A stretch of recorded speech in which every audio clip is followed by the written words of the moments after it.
Hi everyone, hope you are doing well from wherever you're watching this channel, depending on your time zone. Now, this election is going to matter a lot for Raila Odinga, whether if he will once become a president of the Republic of Kenya or not. Again, it is going to define the next step for William Ruto as far as his political career is concerned. So, these two are the front runners, two horses. And what matters in this election also is the messaging. And the great thing about this messaging is the tool of communication they are going to use to pass the information to everyone. We have those people who can afford to have internet, and therefore they can watch them through YouTube. Of course, like what we are doing here, people will watch Facebook and all those social media platforms. The message will reach out to these people through TV station and radio station. That means you want to reach to those people who cannot afford internet, but they can watch you through TV, or those people who even cannot even afford to have a TV, but a radio. So you are reaching to even the common mwananchi in the village there. Tool of communication is going to matter, and that's where the mainstream media comes in to play a pivot role. There's a video circulating on social media where Oscar Sudi has complained about Citizen TV. According to Oscar Sudi, Citizen TV is avoiding to air out William Ruto events, but they are giving more airtime to Raila Odinga's events. But I know Sudi complained after Mother Karua was covered largely with Citizen TV when Raila Odinga was launching and endorsing Mother Karua as his running mate. Listen to Oscar Sudi shortly, then we want to dive into his remarks. Citizen TV,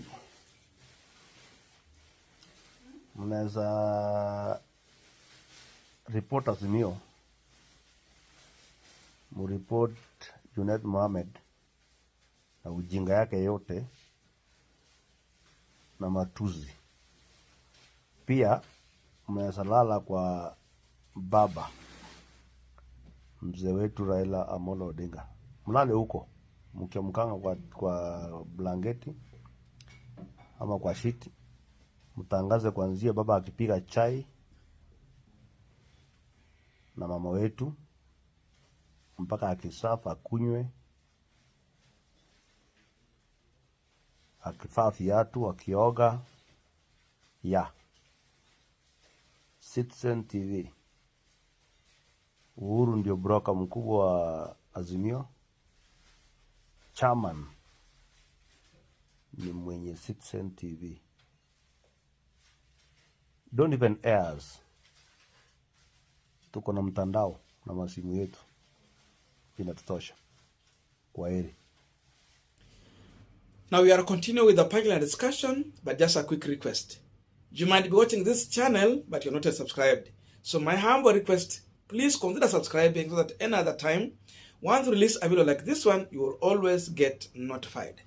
Again, to all our channel subscribers and anyone who drop comment, I must say thank you so much for your unconditional support. Again, I'm requesting you to give this video a thumbs up so that YouTube can recommend our videos to more viewers. Back to our discussion.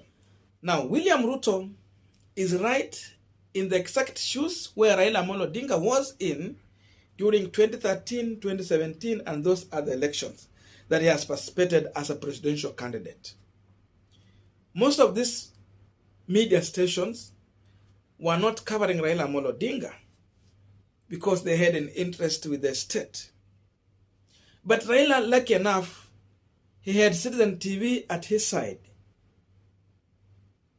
The radio stations and the TV stations gave time to Raila Odinga. Because, of course, Raila and SK Mashara, they are good friends up to now.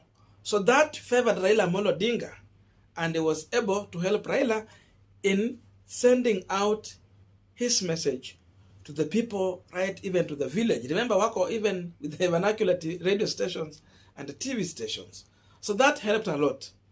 Unlike William Samoei Ruto, who now, most of this mainstream media, they are not maybe giving that much coverage like he would wish to have. And there's no one who is favoring him. He don't have a friend, especially from this media that is doing well. Come on, Citizen, come on, NTV, or KTN, or K24. Those ones. I think he's lacking to tap into these TV stations. And this is derailing William Samoei Ruto. If Ruto was having good coverage, then there's no way Oscar Sudi will come out to complain. But because of that, I think that's why he's complaining. But again, one thing that Oscar Sudi is forgetting is that Martha Karua has been largely accepted by so many Kenyans. So there was no way media could stop airing Martha Karua out. Again, it is a historic moment. We know that Martha Karua is not the first female running mate to a presidential candidate, but this is the first time in Kenyan history we have a strong presidential candidate who hopefully can become a president is endorsing a woman as running mate. So Martha Karua deserved that media coverage. And Oscar Sudi is complaining that now citizens should cover Baba when he's taking bath, kama wanapika nyumbani, and all those. So it tells you that William Ruto is disgruntled. He is in a limbo because he's not getting the media coverage the way he wished to have been covered. Another big problem about William Ruto, why he might not be getting this media coverage, is the kind of utterance that comes from the people in his campaign. Look at Rigathi Gachagua when he's communicating. I mean, a serious journalist from whichever media cannot go ahead to cover Rigathi Gachagua and air out what he's talking about. Because Rigathi, number one, he's just insulting everyone that is not agreeing with William Ruto. Number two, he is preaching tribalism. Because he's a pro-Kikuyu. Rigathi Gachagua does not recognize we have, is it 42 or 40 what tribes in this country. And that is the running mate William Samoei Ruto. So which media station will cover such issues, then air it out? I think because of this, that's why some media is avoiding to air out William Ruto activities. If they're not insulting people, they're preaching tribalism.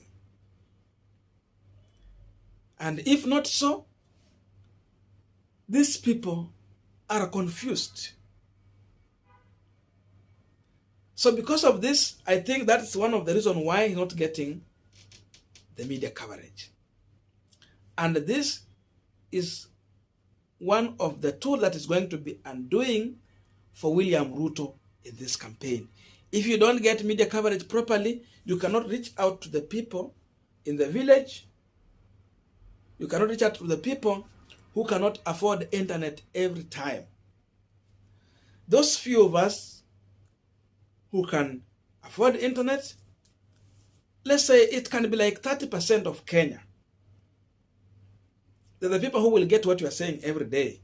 Because now, Ruto is trusting to use his Facebook account and YouTube to pass the information out.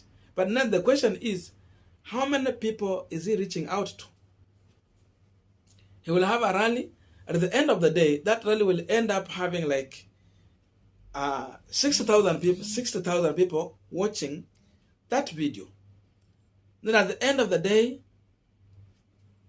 the video ends up having like a 30% coverage, 30% views.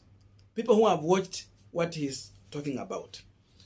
So that means if Ruto will not take serious the issue of getting media coverage, because he cannot be everywhere to campaign, then he's going to lose about 60% of the people he needed to reach out to with his message.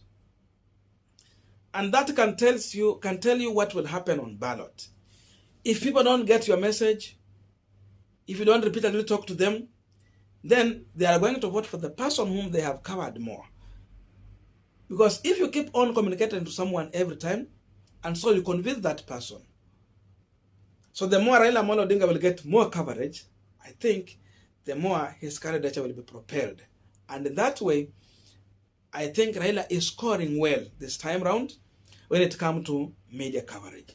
Remember, it goes to an extent of even paying for you to be aired. That's where we are. You get paid. But now with only the bloggers they have now, being led by Dennis Itumbi and the team, the entire crew, they are not enough. They are not doing enough to pass the information to the ground. They need to look for a way to go even into those vernacular stations and pass their information. Then in that way, they will reach out to everyone.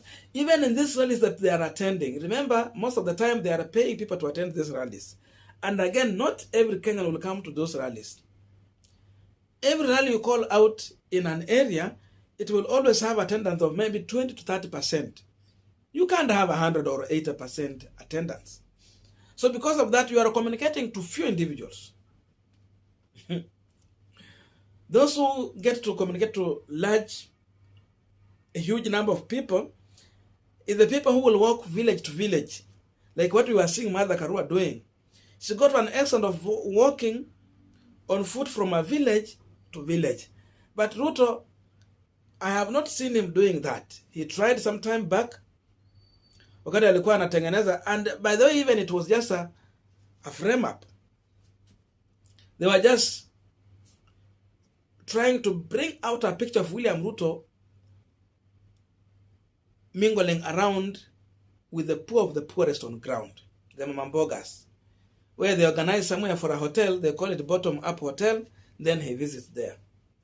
Anyway, in one way it was passing information, but as of now, he's not doing so. But this is the best way also to reach out to everyone in the village. So messaging and tool of passing that information is very key in this election. Whoever is going to neglect that, then he is in for a road show. That's very important. But again, another sad thing for William Ruto is that if we had such kind of fanatic support like what Raila Odinga has always had, it could have been very easy even to threaten some of these medias to pass this information out by calling for a serious boycott on Citizen TV and those media that he feel is not airing the information out. There was a time they tried to call out for people to resist some of this TV station, but in the next few minutes, they were all still watching the same TV station after calling for a boycott. So that tells you that even Ruto cannot convince his supporters to boycott anything in this country.